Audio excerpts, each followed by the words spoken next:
it's been a while since I put out a video with the tractor. I've had a busy winter, and as you can see with some of the snowbanks still sitting around, it's still fairly cool at night.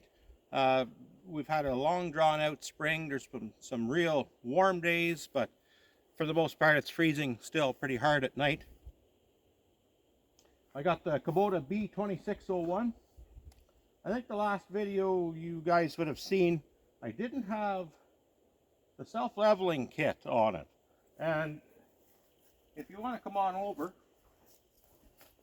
I'll show you what it consists of. There's these two arms on top of the loader. I know a lot of you guys put a grab handle in, a little bit grease there, but we always like to grease. Put a grab handle in where the top mounting point of this location of the arms go. Well, you can't do that, of course, with the self-leveling kit on.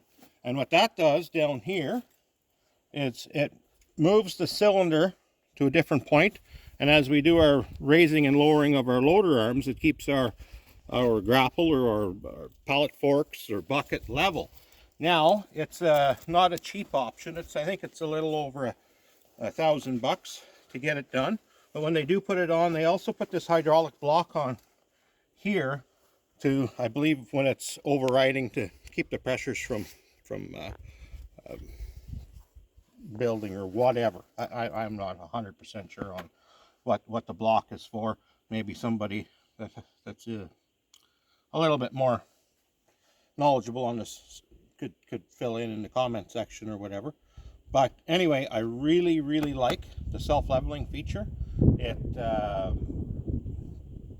It's really nice with the pallet forks, or even now with the grapple. When you put the log in or a bucket full of stuff, there's no chance of the spill back onto the hood. Before I had it on, I've run 950 cat loaders, 966 cat loaders and stuff, loading dump trucks and chip trailers and such like that, and they've always had some sort of self-leveling. And when I got the tractor, I wasn't thinking, sometimes you pick a bucket full up, and as you're going up, stuff comes out the top, and with this on that, it basically eliminates that. And also last winter, Chris from Huckabones had called and said my rear remotes were in, and if you want to come to the back, they're a very neat little package. I have my chainsaw back here behind the backhoe, but if you can come around here, I'll show you where they go. So here's the 1/4 inch quick connect couplers that lever 1 and lever 2, they are factory remotes. I am going to in the future put a hydraulic thumb back here on my backhoe. I got the BH70 backhoe, fantastic little machine. So anyway, I use this tractor now for everything. I have a snowblower for the back. I have the mid-mount mower for cutting my grass. The grapple is absolutely fantastic for cutting up logs and firewood. As I posted in one of the Facebook groups, it's the Backsaver 2000. I grab my pieces, I hold them in the air, you cut them comfortably with your chainsaw at waist height. The stooping over days are gone with a little machine like this. And it is a little machine, but my gosh, it's capable. It's very capable. That grapple is 400 and some pounds, but don't forget, when you have pallet forks, your load is usually out farther away. And this grapple, it's an HLA, a 60 inch. I believe it's 405 pounds. And the capacity of this 435, LA 435 loader, they always say it's metric for 435 kgs to the top at the pivot pins. But if you look where your load is, all the time from your pivot pin to your grapple, it's very close. It's not that 20 inches out. So even though the grapple's heavy, it still doesn't rob a whole pile of lift capacity, because your load is always close to that pivot point measurement. So when you go out another foot, you're going to lose, and then 2 feet or 4 feet out on the end of a pallet fork, it's a lot harder to lift than something close. So this is definitely my go-to attachment for doing firewood. And right now I'm cutting up some tamarack. They were dead standing. They're not super heavy, but they're heavy enough. But this little 2601 handles them absolutely amazing. And also, you see I got my R14 tires. They come in last December too. And I've got, these could be tightened up a little bit, but I've got Trig, which are Swedish made tire chains. They're just a single diamond, but the ice picks. They're not a very heavy link, but this isn't a 2,000 horsepower tractor here or anything like that. And they have been holding up really well. And with some of the ice and stuff we've been getting, or had got over the winter, you know, absolutely when you go to do any kind of pushing on uphill or whatever with it, you definitely want the chains in the winter around here. I'm in Eastern Ontario.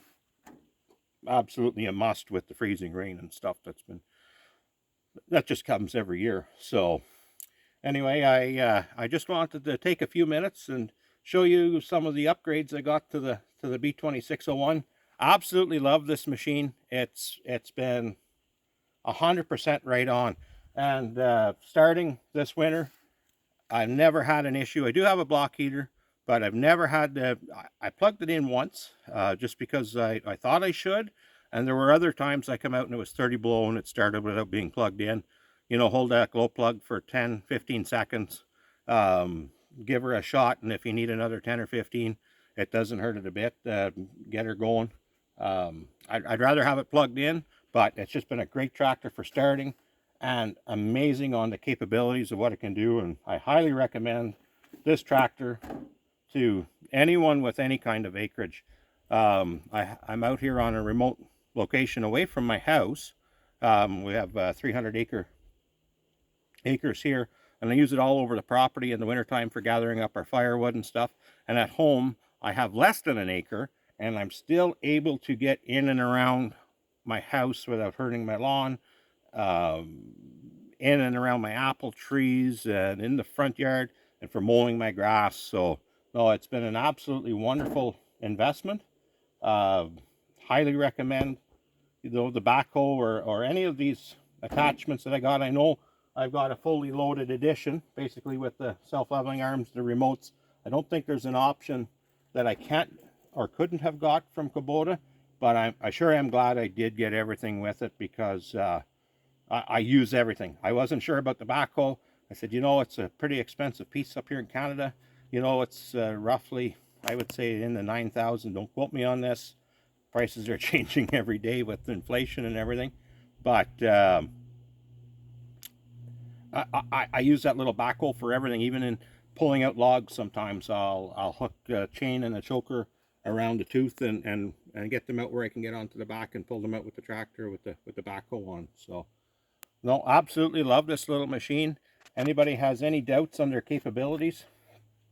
I don't know. I've got just about only about 85 hours on it now, but it's been absolutely fantastic and beat my expectations through and through. So anyway, everybody, I just wanted to give you an update on what I think of the B2601. And the last video I did was for the average everyday homeowner. Absolutely recommend it for the average everyday homeowner. If you have half an acre, or like I say here with 300 acres, you'll find a use for it. You always like to have a little bigger machine sometimes when you're on the bigger acreage, but believe me, this still is capable of doing things. Maybe not quite as fast as you would with a bigger machine, but definitely is capable of doing a lot. So thanks again, and everybody have a good day, and we'll see you on the next one.